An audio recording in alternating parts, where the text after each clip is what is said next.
Hello and welcome back. We're going to be doing a special little video today. Today I wanted to focus on something that I know is something that people deal with and they have encounters with issues. All right. Matter of fact, something that I, a long time ago, struggled with myself. And it's actually funny when you actually realize, why do these things happen? Why does this even exist? I'll give you some background so that you can understand something from my perspective. Okay. When I was younger, in my teens and stuff, right, I never ever heard in any way, shape, or form anybody teaching or any teaching existing that made the Torah, the commandments that are in the five books of Moses. I never heard anybody speak or make it sound like they were not applicable. Okay, so for me and stuff, when I started really searching out things for myself in my early 20s, I was not at all in any way, shape, or form struggling with these laws, because when I started reading the Torah and I started finding myself as I was reading the actual New Testament, it made sense to me. It was like, well, Mashiach Yoshua kept the Torah, why not I? Matter of fact, this is actually a really good question here and stuff, and started to really look into the New Testament, and I started finding that as I went from Matthew, Mark, Luke, and John, and of course reading the book of Acts, it was apparent, that everyone was keeping the Sabbath. And I was just like, I don't understand why we're not keeping the Sabbath. Why wasn't I not being raised to keep the Sabbath and stuff? Why wasn't I, being taught this and stuff? And what's interesting is I had a short time in my teens, I'd have to say from about 16 to about 18, where I was going to an actual Messianic congregation. Now, you have to understand this and stuff. Being as young as that is, there's a lot of how much of awareness do you have of things. And I wasn't that aware of the Sabbath as much as I needed to, okay? Because once that was changed, my family stopped going to a certain Messianic congregation. I completely just didn't know what to think. I didn't know what to believe at the same time for myself. I didn't know how to view things. And so I had to spend the next 18, 19, 20, 21, about 22 is about the time period when God started to put on my heart about keeping the Sabbath. So we're talking about 5 years, right? So for 5 years, I was really in the midst of struggling with not knowing what to do. But then I started reading the Bible for myself again and really looking into it. And all of a sudden I started thinking, why aren't we keeping the Sabbath? Why is it that Mashiach's always teaching on the Sabbath, the Talmudim are preaching on the Sabbath, and the book of Acts talks about the Sabbath? And so I started to really go like, it's really bothering me. So I started asking questions. People got offended. Started finding myself being a lot more on the lone range of having to just search things out for myself and keep going. And I was thoroughly convinced through the New Testament and through what I see in the Torah that, we're to keep the Sabbath. So I started to do everything to revert away from what I was doing in life, from going to churches on Sunday and this stuff to all of a sudden, keeping the Sabbath full blown. And boy, talk about how quickly you find your enemies. People fly out of nowhere. People get really aggressive towards you and stuff. And to me, it was a shock, because I was just thinking, I don't know why you're so aggressive. The Bible makes it clear, like you read this passage, read that passage. And what I wasn't fully aware of until I finally started getting some years in it was people don't read their Bibles. People go to church to be indoctrinated. They go to congregations to be indoctrinated. And we're talking the masses of people, all right? Very few people read, and the ones who read, you're going to find two major things you're going to see with them. They're going to be really open to hearing what you're saying, or really aggressive. You only get one or the other. You don't get any kind of like in between. They're really open. They're like, maybe they're not quick to jump at what you're saying, but they're very open. I mean, they're like, I can't deny that. That's a very interesting point. Or they're going to be very dogmatically aggressive, where they're going to sit there and they're going to oppose left and right. And, when I just kind of pushed myself away for the time being from all the people that acted in opposition and just kind of headed towards, let's keep the Sabbath and do that. What interestingly enough happened in my journey was I thought Paul was a heretic. I know. You're probably going to be like, wow, you really did? Yeah, I actually, at one time, I ripped everything from Romans all the way to Hebrews out of my Bible. And I was very much looking at Paul as, I think Paul created Christianity. I think Paul turned everybody away from Jesus and stuff. And that's how I started looking at Paul, right? Because I did not like what I thought I was hearing in Paul's words. And if you were to ask my wife, she would say yes. And I remember it. And I remember how small that Bible of his had in the New Testament section, because he tore out that whole section. I didn't burn it or anything. I just tore it out of my Bible and just put it somewhere. All right.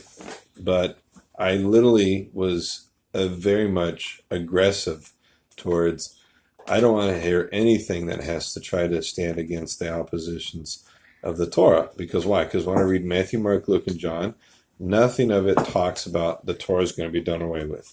When I read the book of Acts, nothing about it, the Torah is going to be done away with. And then when I read from James all the way to Revelation, nothing says Torah is going to be done away with, right?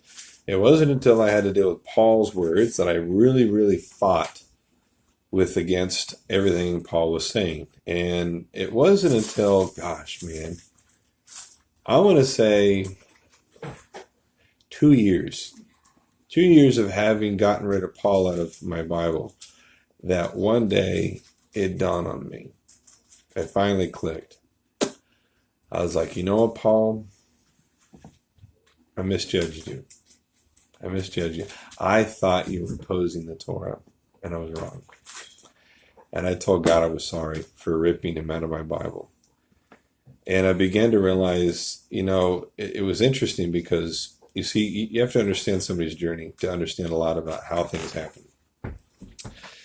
When I was reading Paul, and I would see how Paul would say, we're known under the law, we're under grace. And if you hear the law, do you not realize you have to keep the law and stuff? I was like, this is not the attitude that I have ever seen throughout Matthew, Mark, Luke, and John, or the book of Acts, or James all the way through Revelations. All right. So I'm like, I don't know what the heck happened. Right. So my thought was, Paul's a heretic. Right. I mean, he sounds like a heretic. Sounds like he's opposing everything. Right. Well, funny enough, at the time period when I was not reading Paul's writings, and I was actually just reading the Torah, reading the prophets, I was reading a bunch of other actual rabbinic material. And I was very shocked to realize everybody kept using Paul for why they hated and why they opposed the faith of Mashiach. And I was sitting there going, this is really weird. This is very, very odd and very interesting. And it made me begin to really question what was going on here. Because I kept thinking, did Paul create the whole change? Did he create the whole Christian movement? Was that what happened? But then certain passages in the Brit Hadashah refuted that very quickly. And it was when I started to read, for example, in Acts chapter 21. When Acts chapter 21 talked about Paul and talked about how Paul, when he was being talked about as the very thing that was being claimed against him, that he was teaching Jews amongst all of the congregations throughout all of the areas where Jews were out and scattered about, that people were saying that he was teaching people who were Jewish not to keep the covenant. And that he was telling people they didn't have to obey the Torah laws. but this was a rumor that was placed. And when I started to sit there, I was like, okay. And then all of a sudden Yaakov says something, also known as James in the English. James is a horrible name, by the way. It's Jacob. It's Yaakobus in Greek. So we'll call him Yaakov because that's his real name, all right? So not James, not King James. We're talking Jacob, right? So Yaakov, he comes up with a plan. He says, I know.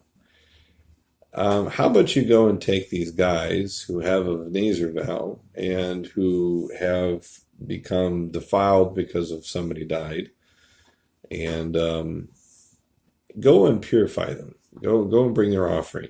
And if you do these things, we'll know then that truly that what you're teaching is really the Torah and it's not, a heresy.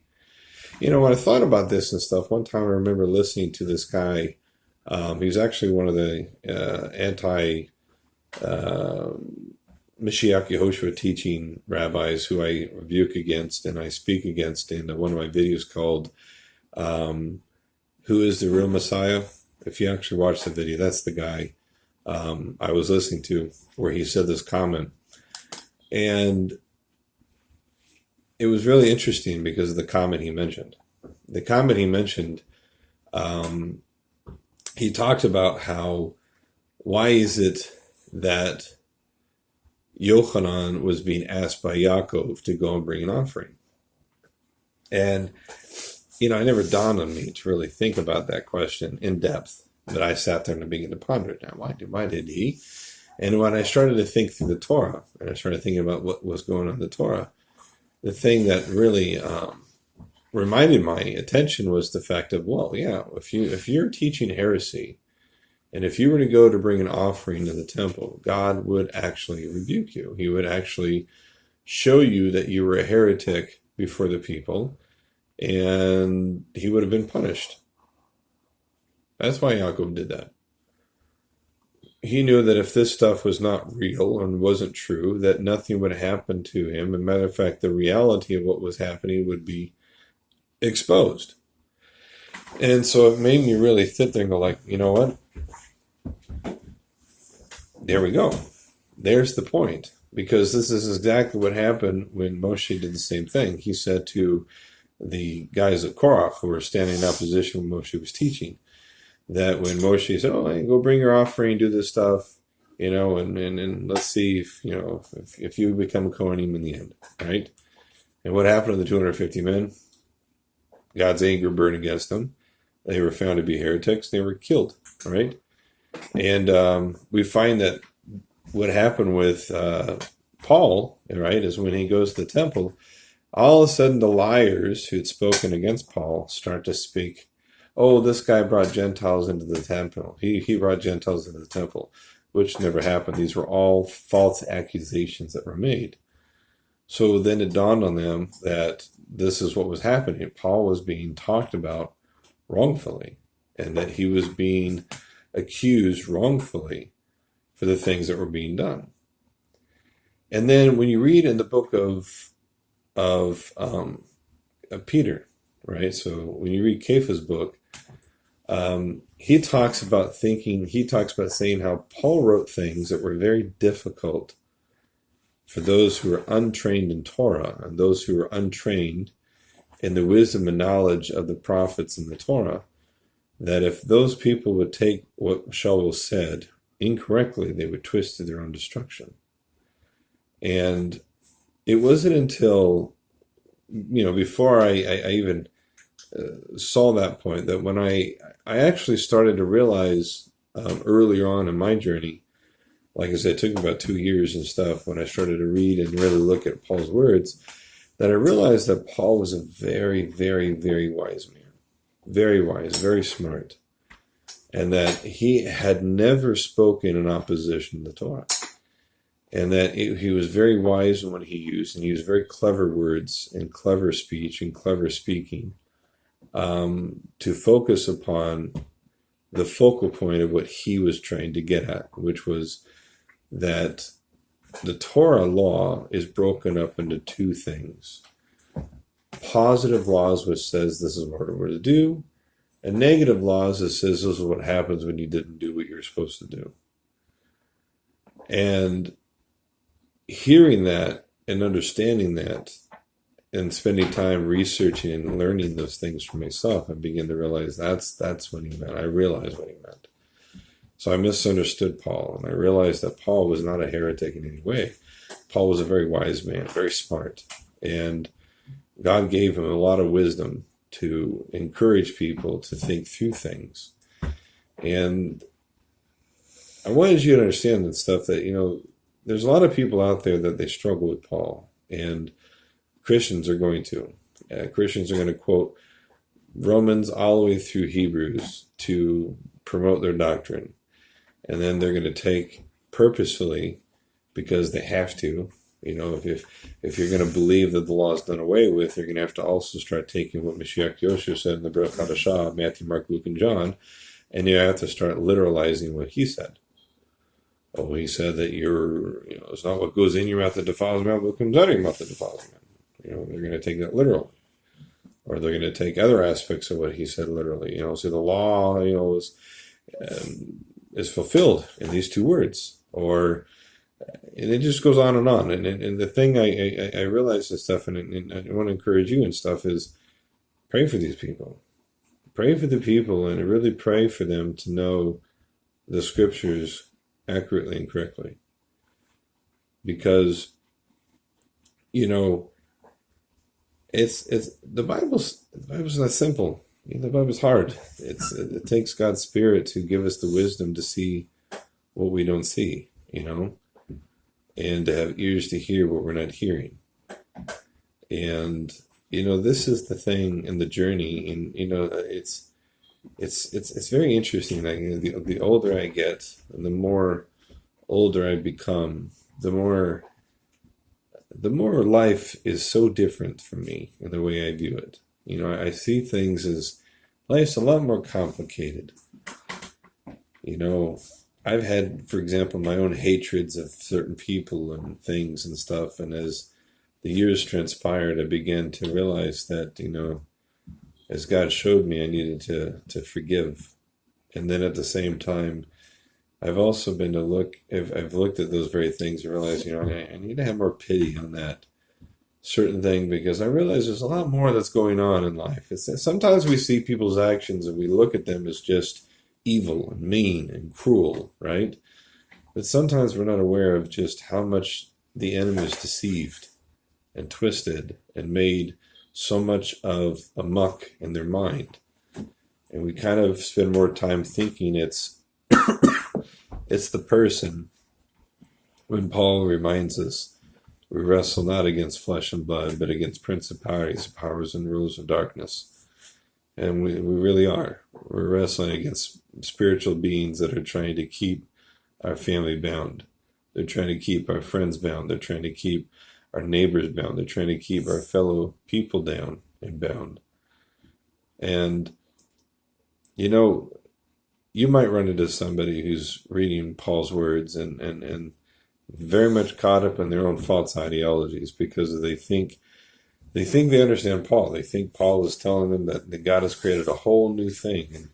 And here's the thing that's very interesting and stuff is, if we really look in Scripture, right, we will never find anywhere in the Bible where God goes and he becomes a changer and deleter of events and things. And follow me with this, okay? We see that there are times when God has taken away the temple service. But we always notice that if we look carefully enough, it's always because sin has increased, rebellion has increased, and there's always an exile that came with it. Notice these are always the negative things that has transpired. When sin increased, when evil increased, exile came with the destruction of the temple. You never find anything where something's been deleted and you see this thing of like this positiveness coming. You see there's always this negativeness that points to something, right? That's why it's important to sit there and realize, the 2 times that the temple's ever been destroyed, there always was a secondary aspect of it that was very negative. And what was that? The exile, the physical exile. And then we see when everything's being established and restored, we see that there's a difference. Like, the prophets tell us and stuff, it's better to obey than to sacrifice, right? Well, that makes sense because, if we're walking in obedience, what happens to sacrifices of sin? Well, they just disappear. Not because they have to, but because the need for sin sacrifice becomes less and less. Because people, instead of disobeying, are walking in obedience. And it doesn't mean that people don't sin, right? Because we know that there's only certain sacrifices that are done that require a sacrifice specifically for sin. And we know that Yom Kippur is the only sacrifice that's used to atone for any sin, whether it's simple, small, or huge to certain extents. And simple could be just, you lied to somebody and told them the falsehood rather than telling them the truth. It's huge in many levels. It could be the fact that you could be lying to a nation, versus the fact of just saying, Mom, I didn't eat the cookie, and you lied. I'm sorry, Mom, I did eat the cookie, right? And, that affects the person at the moment, doesn't affect the whole life stream of events, whereas other lies can affect the whole life stream of events of your life. It can affect what happens from now 20 years later, whereas, things like violating the Sabbath, the Bible considers that really severe, and that you have to bring a sacrifice for sin if you violate the Sabbath without the intent of trying to just violate it,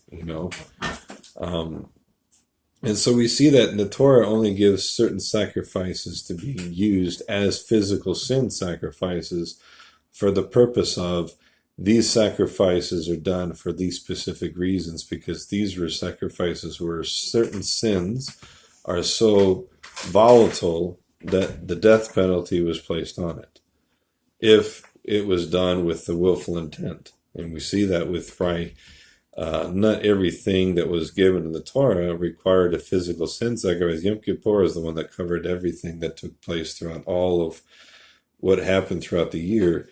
It became the sacrifice for sin, for all the things that we would look at as being the things you did privately, publicly, things you did in your life, things you did just to any extent, whatever these things were, as long as they were not, with the attitude of I don't care and who cares and I'm not going to care and stuff. We know there's atonement. We know that there's an aspect. That's why Mashiach Yahushua, he is our Yom Kippur. He is the fullness of it.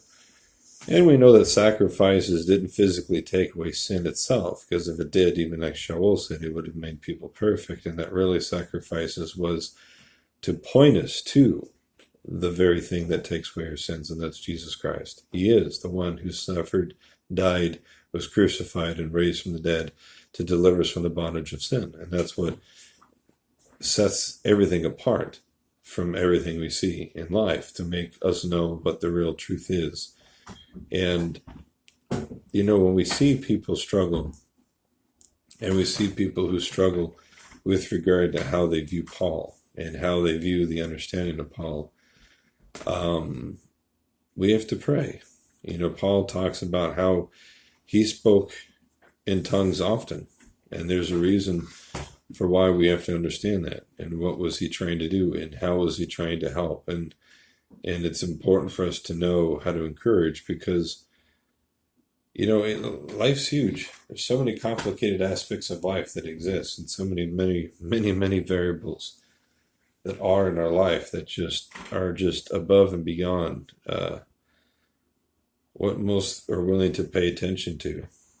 And it's also, why when we read even at the end of Book of Acts, chapter 28, that, the sages gave us a strong understanding that, Paul held on to the Torah from the very beginning all the way to the very end. And he died a believer. He died holding on to the commandments. He died teaching them. He died living them. And it's one of the biggest things as to why it's so important for us to realize and stuff, which is such a huge area. And that's because, when we really, really falsify how we view things, and we really make a muck because of the ignorance that's being taught, we ruin our understanding of what really is going on. The whole New Testament Bible was written by Sanhedrin members who believed in Mashiach. And that's why they had the authority to write what they wrote. That's why their words are authoritative, because their words come from the Ruach HaKodesh, and that when we read their words are what guides us in the right path, and that their words are perfect.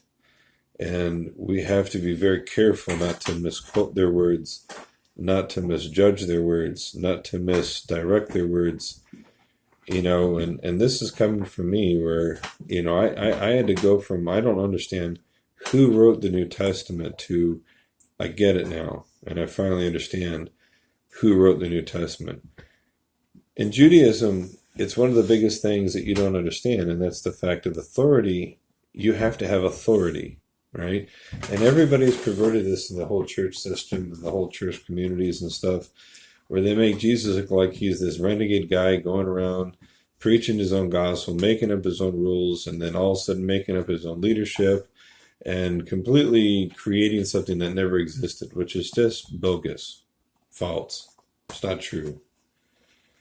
He didn't do that.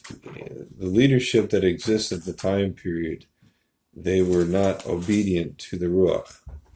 And because of that, Mashiach Yehoshua guided the people who were obedient to become the leaders and elders of the people. And if you look in the Torah, the leaders and the elders of the people were hated.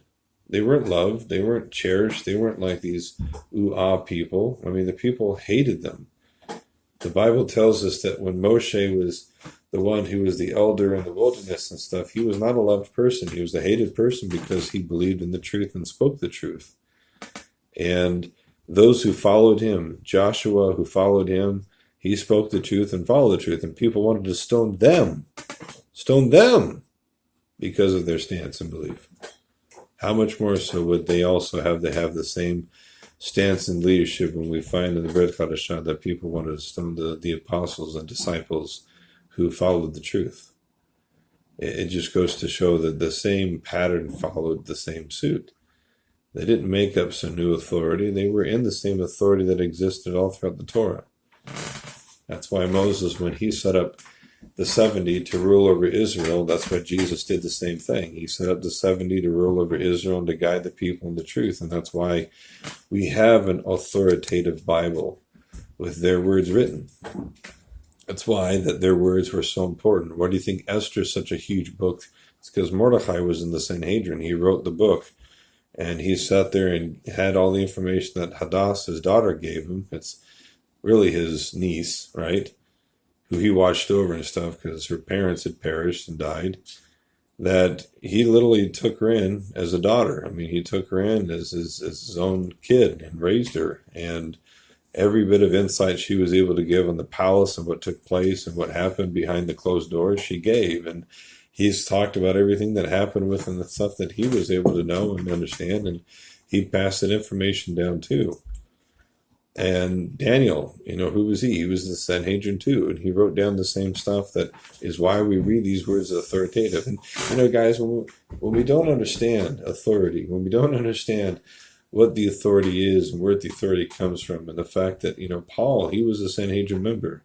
He was given an appointment by Peter, who was the head of the Sanhedrin, who gave his right hand of fellowship, which means he gave smicha to Shaul himself, with also Yaakov and Yochanan, who placed their hands also in agreement that Shaul would become a shaliach by the Sanhedrin itself to reach to the nations. And these things are the things that we have to take serious. These things are the things that we have to realize. This is what is, and this is why it is what it is, and this is why we need to understand it. And all these things I did in ignorance. I did. When I threw it out, when I ripped up the Bible areas and that part. And I'll tell you, I'll never forget when I started to realize that I made a mistake. because I knew God knew my heart. He knew my attitude was, I'm not going to side with heresy. I'm not going to side with people that try to oppose the truth. But then when I sat there and I realized that I was making a mistake with Shaul. I've done everything I can since then to stand up and prove why Shaul never ever spoke heresy. And I've made it one of my missions to do everything I can to teach what Shaul really taught and why he never ever spoke in any way, shape, or form in opposition. And I just wanted to encourage you because, we do have to know why we hold on to what we hold on to. The whole Bible, guys, was written by people in the Sanhedrin. Every book, every passage, every book we have, they were all given to people that were in the Sanhedrin, the people that had real authority, real spiritual authority. And their words are so valuably important. So all those people that try to oppose the New Testament and try to oppose what we believe, they're fighting the Sanhedrin. And that's why there is a war. And this war is going to keep raging until people follow the truth. But our warfare is not through spears and through guns and through knives. It's through praying and through fasting and hoping for the return of our brethren. Hoping for the return of our people to know the truth. And that's why it's so important that we sit here and we encourage each other, step by step, day by day, to believe. I'll never forget when I was trying to understand what does it mean to believe in Mashiach. What does it mean to what does Mashiach mean? Like, okay, I get that Jesus, that he kept the law. I get that Jesus, he did miracles, but I don't understand what Mashiach means. And I forget when I sat there and I was like, I'm not going to make God into this Trinity thing like all the rest of the Christianity plays, because God doesn't talk about a Trinity. He talks about himself. He says he's one God. That's it. And the Trinity, I don't care how many times you divide it up and they try to undivide it, it's still three, period. And, when God showed me and made me understand, I cannot tell you how many people mocked me and mocked where I was coming from. And it blows me away. It blows me away that people can pretend to have the Spirit of God, but it's far from them. Because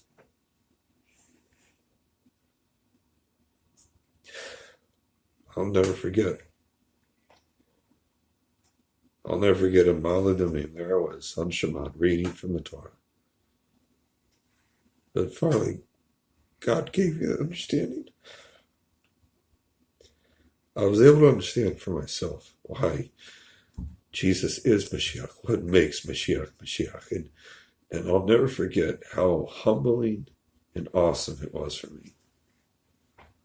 And I said, God, I understand why my brethren struggle at times. I get what it is that they're messing with, what they're being struggled with. I get it. They don't want to make you into a pagan entity. They don't want to paganize your word. They don't want to paganize you. And that is the thing of what is a big struggle, because when they're trying to figure out how to make sense, this is the battle. Because they want to hold on to the truth, but they don't realize that there's so much they're fighting against because of how much they lack. And I'll never forget it when God showed me and God revealed to me how just in awe I was at finally being able to make sense out of it, and finally being able to say, now I can hold on to everything that I've been trying to hold on to, even more so. It's spiritual, guys. I mean, you can't make people believe. You can't force people to accept it's not about that. It's not about you pretending to act like you're smarter than them, or you trying to fight and with them over words or ideas. It's about encouraging a brother to believe, and encouraging a brother to understand, and encouraging a brother to see. And I can't tell you how many times I've understood so many different things from my own thing, where it's like, I don't like when I see people fight and struggle and wrestle back and forth with things. But we have to do everything we can to just, if you find yourself struggling and you find yourself saying, I think this is the flesh getting in my way and stuff, because there's a part of us that wants so badly to see people believe, right? I mean, there's a part of us that says, I want you to know the truth. I want you to know what's real, right? But at the same time, we're not fighting the person. We're fighting the spirits that are against that person. We're fighting against that demonic entity that keeps that person blind. And we're praying for that person to have the heart that's open to receive the truth. And that's what we're longing for. So I just want to encourage you. You might find somebody who struggles with understanding Paul, or struggling with understanding what is Mashiach, what does that mean? But if you really get it, if you really understand it, just pray. Pray and encourage them. Try to just do what you can to just give them these nuggets of Scripture that just constantly is just there to help push that direction of the right understanding that they need. And be patient. Like I'll tell you the truth. This one guy, I remember one time, he mocked me a lot. Even publicly, he tried to embarrass me one time. And it really grieved me when I found that he died. And it grieved me to find out how he died and what happened. And I'll tell you what, you got to pray for people that they'll repent and turn. We got to pray for people to do the right things. We really do. Because honestly, guys, you have no idea who might cross your path. You have no idea who are the people that might come across your path. They might end up being the people that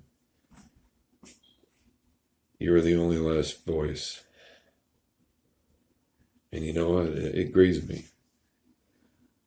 It grieves me thinking of all the times I talked to this guy, and all the times he sat there and just rejected the things. And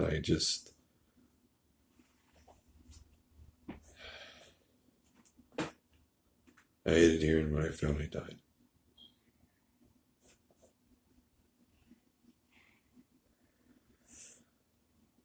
We need to lift up people. We need to encourage people. And we need to know that everybody's on a journey. And we need to encourage people on their journey. And I look at my journey and think of all the things that I've had to learn throughout all my journey up to this point, and how much more so as I go further on in my age and youth, and how much more there is to learn, and how much more there is to gather and understand better and stuff. And you know what? I even pray for the communities that persecuted me in Israel, and we can't stop. We can't. So, just think about the people out there that you know, and remind yourself where you've been and what you've had to learn to get where you're at, what you've had to fight through to achieve your understanding that you understand, and tell yourself the job's not done. And I need to do what I can to encourage others to believe and understand the truth. To whatever it takes. Because it's a great, and it's an awesome, an awe experience for God to reveal to us His Word.